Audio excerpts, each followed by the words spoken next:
James, agad siyang sinagot ni Cynthia. Naging magkasintahan sila hanggang sa magdalang taong ang dalaga. Salamat.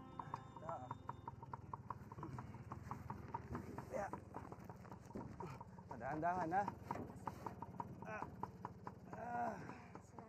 Salamat, Manong. Salamat. Tara, di tayo.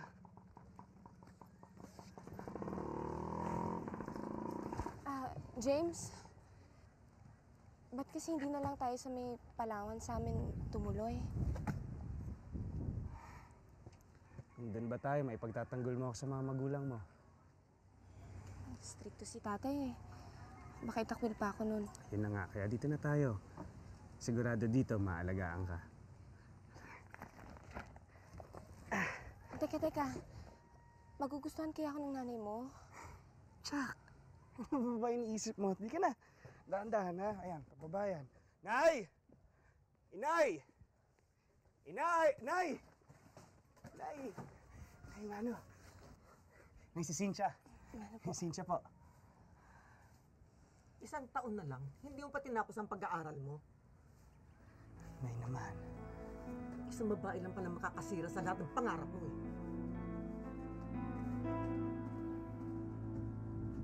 Sabi ko sa'yo, hindi niya ako magugustuhan eh. Tama na.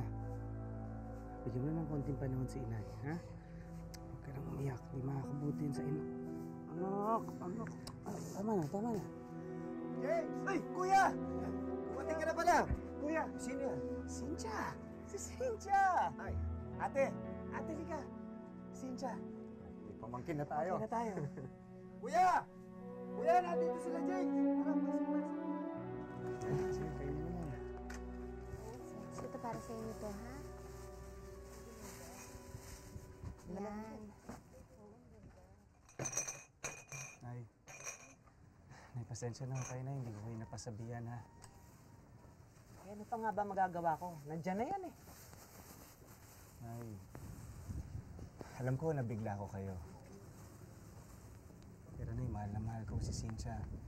Sana naman matanggap niyo na siya. Ewan ko.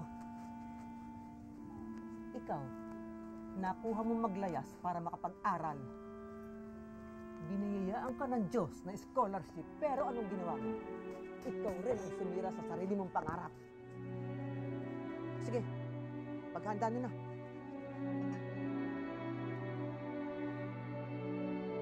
Ipinaglaban ni James ang kanyang kasintahan sa kanyang pamilya, kung kaya't natuloy din sa dambana ang kanilang pag-iibigan. I now declare you husband and wife. Pwede mo nang halikan ng asawa mo. Salamat po.